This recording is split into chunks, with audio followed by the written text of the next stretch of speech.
এইটা শোনার জন্য হযরত আলী জানলার কাছে কানটা লাগায় চুপটি করে দাঁড়ায় আছে।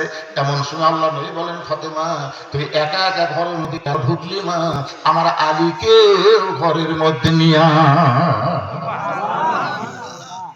হযরত আলী জানলাটা চুপ করছে, কেরি আমি জানলার কাছে এইটা কেমন নবী কেমনে জানলো? আসলে আল্লাহ নবী তো জানে না, আমি জানলার কাছে জানে না, কারণ নবী তখন নবী না, নবী হলেন একজন বাবা।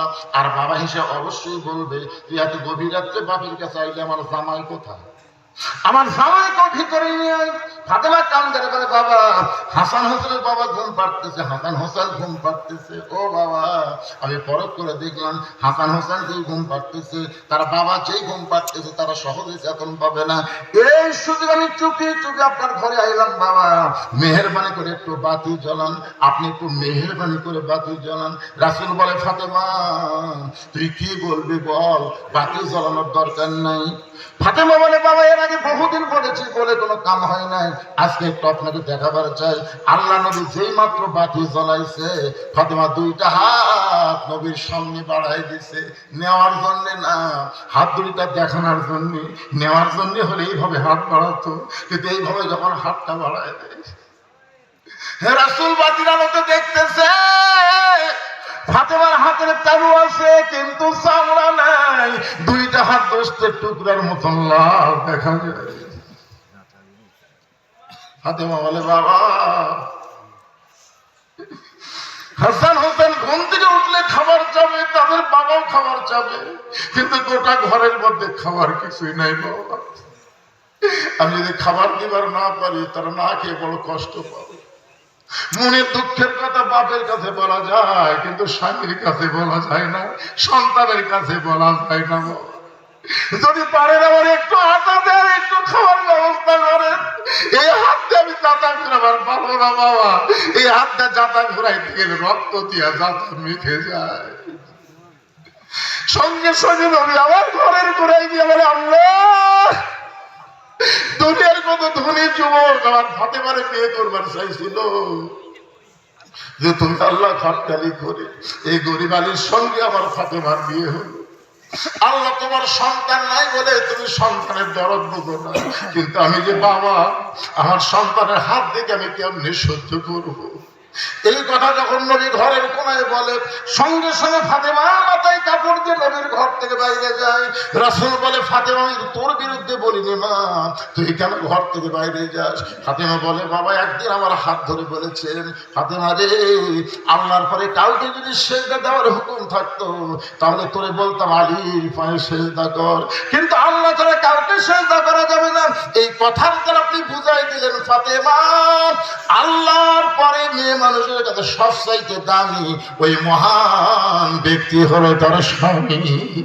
দরকার হলে এই গোস্তওয়ালা হাত দিয়ে আমি যাতা ঘুরাবো বাবা, কিন্তু আমার স্বামীর বিরুদ্ধে কোন কথা বলতে আপনাকে দিব না।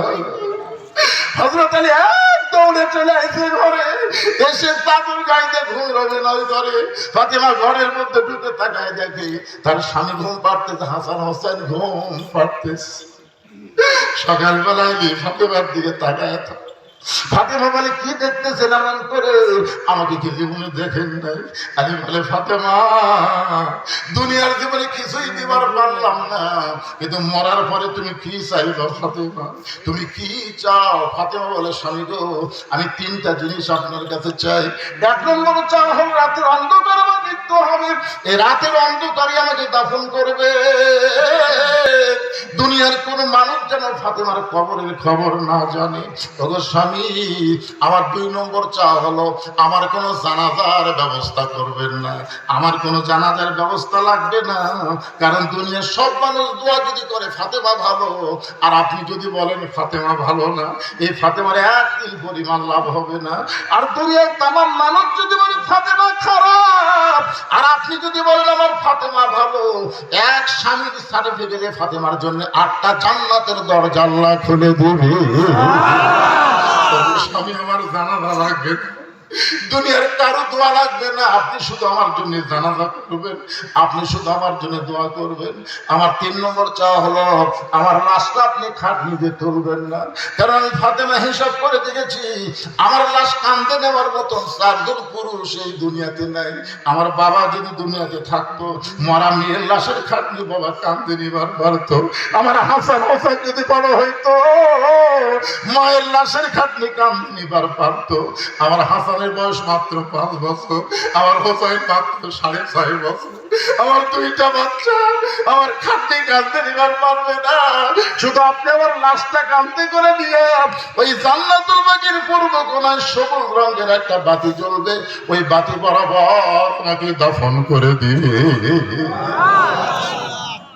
আমার জন্য কবর খুঁড়তে যদি আপনার কষ্ট হয়, তাহলে আপনার একান্ত বন্ধুরে বলে দিবেন সে যেন গোপনে কবর খনন করে দেয়, দুনিয়ার কোনো মানুষকে যেন কবরের খবর না দেয়। হযরত আলী পাগল হইয়া আবু জার গিফারের জানলার কাছে, আবু জার, হযরত আবু জার চিৎকার দেয়, আলী রে কি হয়েছে ভাই, গভীর রাত্রে এমন করে কেন কাঁদতেছিস? হাত ধরে বলে, আলী রে জীবনে বহু যুদ্ধ তোমার সঙ্গে করলাম ভাই, কোন যুদ্ধে তোমাকে পরাজিত হয়ে কাঁদতে দেখি নাই, কিন্তু আজকে তোমাদের জীবনে কি যুদ্ধ শুরু হলো, গভীর রাত্রে আমার জানলার কাছে কাঁদতেছো? আলী বলে, আবু জার, জান্নাতুল বাকির পূর্ব কোণায় সবুজ রঙের একটা বাতি জ্বলতেছে, ওই বাতি বরাবর একটা কবর কর। আবু জার বলতেছে, কে মারা গেল? আর রাতের বেলা কেন কবর খুঁড়তে হবে? দিনের বেলা কি কবর খনন করা যাবে না? আলী বলে, আবু জার, একজন পর্দানিশী গভীর রাত্রে দুনিয়া থেকে বিদায় নিবে, এই পর্দানিশী আমার কাছে চাইছে গভীর রাত্রে তাকে দাফন করা লাগবে, তার নাম হইল ফাতেমা। আবু জার গিফারি বলতেছে,